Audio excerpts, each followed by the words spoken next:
All right, so actual pond management. I've given you a fair amount of background here. People really, what the people really want to know is, well, how do I keep this stuff from happening? First and foremost, understand the features of the pond and its watershed that make it susceptible or resistant to whatever problem you're worried about. A small, shallow pond is going to be prone to having rooted plants grow in it. A fairly deep pond is going to be prone to low oxygen at the bottom. It's just a natural function of how the processes work. And you want to manage the quality of the water that enters the pond. This is not that much different than a bathtub. A little different because bathtubs aren't full of sediment and they don't have plants growing in them in most cases. Although I've seen a few. That's another story. Anyway, the key is to apply the in-lake techniques to enhance the ability of the pond to meet its desired uses, or to manage the watershed so that only good quality water gets in the first place, and this bathtub type effect has clean water. Well, that's a lot easier said than done. If you're running a horticultural operation or any kind of agricultural operation, those ponds are for irrigation. Things are going to run into them with all sorts of stuff in them, and that water's got to be taken out and used again. I certainly understand that. I'm not talking pie in the sky here. Managing the quality of water that goes into a pond is not an easy task. It's not true in urban areas. It's not true in agricultural areas. It's very difficult to just manage a lake by managing the watershed. And that's been true across the country. It doesn't mean we shouldn't try, but the reality is that in order to manage ponds effectively, we have to have in-lake techniques. It almost never works if you just manage the watershed. And always think long-term, but recognize the implications of any short-term actions. Okay, some of the things you can do. Certainly reduce runoff generation. That's what they call low-impact development techniques, or LID. Simple things like rain barrels that accumulate water coming off of roofs or other impervious surfaces are good. Rain gardens where the water's trapped and infiltrated and used in what's generally a very attractive setting are great ideas. Any kind of infiltration is good. Soils don't always allow it. Sometimes you can engineer the system. I don't know if you can see the cursor when I'm doing this, but the little ponded area here, that's basically gravel, and the water comes off of this runoff area here, goes down the slope, and then infiltrates into the soil gradually through this gravel. The gravel itself will harbor a lot of microorganisms that help clean the water. And then if you have to, you go the structural route, where you have things like swirl concentrators, a stainless steel one here. You know, one of these units could cost $17,000 to $20,000, so it's not cheap. But they do a great job swirl concentrating particles and everything and capturing them before the water is released to the aquatic environment. Okay, those are the watershed things that you can do on a small scale. What about in the lake? Aeration and mixing can substantially improve water quality in a lot of cases. Sometimes if it's really shallow, all you're doing is mixing the stuff up and making it greener. But aeration and mixing, and they're very related, but they're not identical techniques. You can mix by aeration, and you can aerate in the course of mixing, but you can also aerate without mixing, and you can also mix without using air.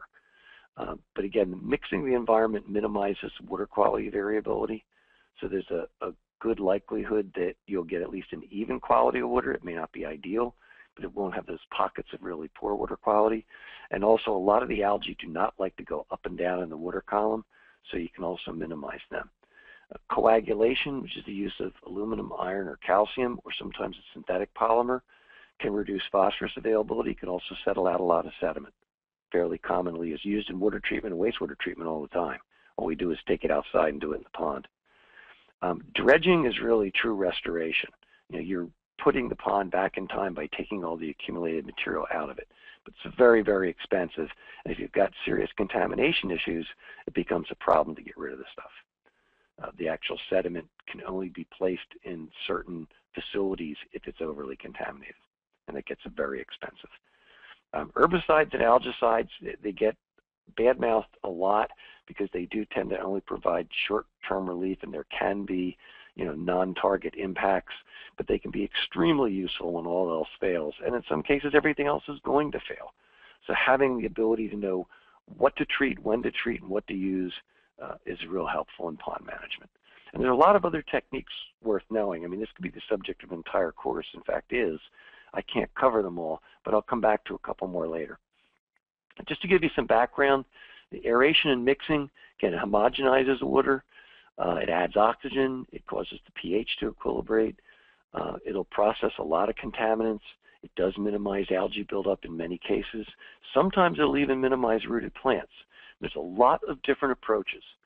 Do not assume that they're all the same. They're not. There are many, many different companies selling many different techniques. All of them are valid in certain circumstances, but none of them is the answer in all circumstances. So you have to look very carefully at what options are available to you. Coagulation I mentioned before. Aluminum is most commonly used because it binds phosphorus permanently. It does not matter what the pH is or what the oxygen level is after it's occurred. Iron will bind phosphorus very well when oxygen is present. So if you're going to have an oxygenated system, you can use iron. And calcium binds phosphorus very well at high pH. As long as you're not in an acidic environment, you could use calcium. And you can basically inject the inactivators, the calcium, iron, or aluminum, into a runoff stream or directly into the pond. I've done both. And they will coagulate and take out a lot of particles from the water, and they'll also bind up the available phosphorus, even in dissolved form, and take it out. Unless, of course, you've got some intermediate trap, like a little detention basin or something, the material is going to be deposited in the pond. It's very rare for that to result in any big, flock or sludge that you have to do anything about, but it has happened. So this is definitely a case where getting some engineering help and some testing is worthwhile. Okay, dredging I mentioned is really a true restoration process. Sediment removal, whether or not you can do it's really controlled by the quality, which then dictates the disposal options and the costs. You can do this a number of ways. You can do it conventionally in the dry. You can do it hydraulically while things are wet. You could even do it with bucket dredges. It all depends upon the circumstances. There's a lot of considerations. It requires a lot of planning.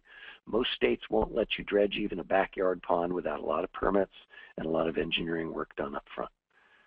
But it is a pretty straightforward process that does basically put the pond back in time. Herbicides and algicides, again, they are only going to give you short-term relief. Short-term might be a few months. It could mean a couple of years if it's done well and the circumstances are favorable. It's better to control the factors that allow the dense growth to occur than to kill the growth once they've occurred. But if you're going to need to use herbicides or algicides, you do them early, before the high biomass is developed. So when you typically see on labels or commercials, well, even the one I'm showing right here with the outrageous amount of algal mats and water lilies on the top picture, and the bottom picture it's nice and clear. Yeah, well, in between there was a stinking, rotting mass of vegetation. Had they come in and done treatment much earlier before the stuff built up, it could have stayed looking like the one on the bottom. There's a couple of makers of various products that put advertisements out or in their slick brochures and show the before and after. And admittedly, it's pretty hard to show a before that looks good and an after that looks good and said, see what we did, because it doesn't look any different. But the reality is you don't want to let it get as bad as the picture on the top before you do a treatment. And in fact, in this case, it wasn't done that way. That's just what it looked like the summer before. And then they treated in the early spring, and it stayed good like shown on the bottom.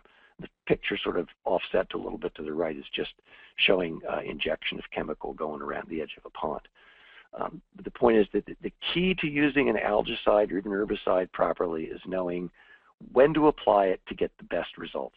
And those best results are not achieved when maximum biomass is out there. Okay, some of the other techniques that are worth knowing about, dilution and flushing. If you've got a lot of water available, by flushing the system constantly, you can improve quality.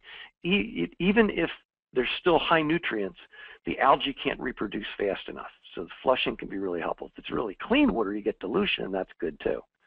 Sonication has been a hot topic lately. That's the unit on the bottom picture there. I've actually done some studies on this and used it in a few cases, and it's not bad. It does work under the right circumstances, but the right circumstances are that you've got to have a nicely shaped pond where you can put one or more of these out, and they're like a flashlight. If you can shine the light on the algae, you can kill it.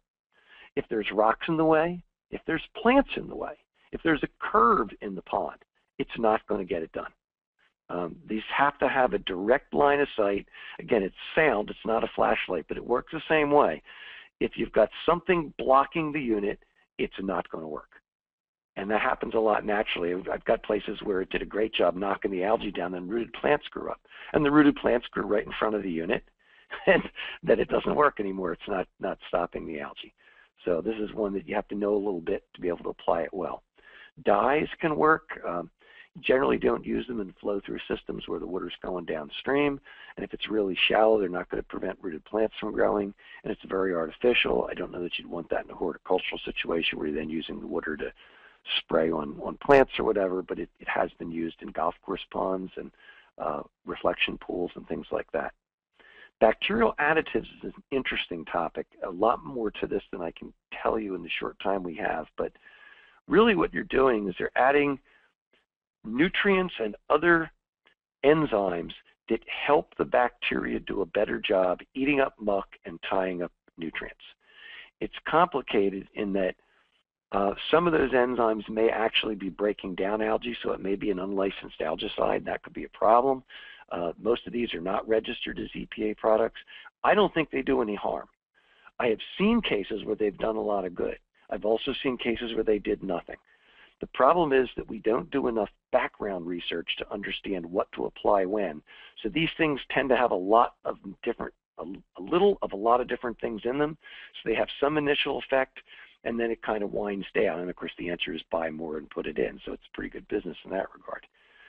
But these are things that can in fact work, but they require a lot more information than is usually available to use well.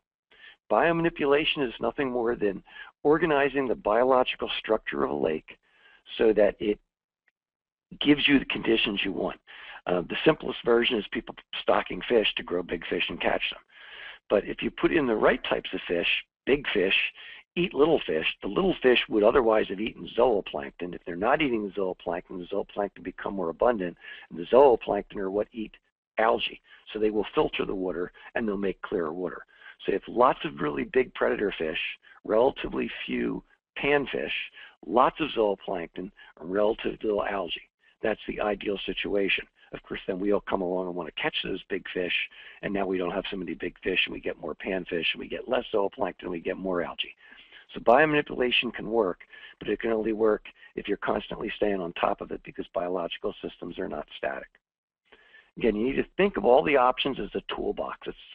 Some people use the medical analogy for lakes. I prefer the toolbox analogy. Bottom line is almost everybody's hit their thumb with the hammer at one time or another. You didn't throw the hammer away. You learned to use it better, or you got more careful. It's the same thing with pond management techniques. Almost all of them have some validity. They have utility in certain circumstances, but we don't drive screws with a hammer. We don't put in nails with a wrench. We don't try to do things with pond techniques that aren't appropriate for it. Unfortunately, there are a lot of people out there selling their technique as the thing that will do everything for you, and it simply isn't true. So be mindful of that.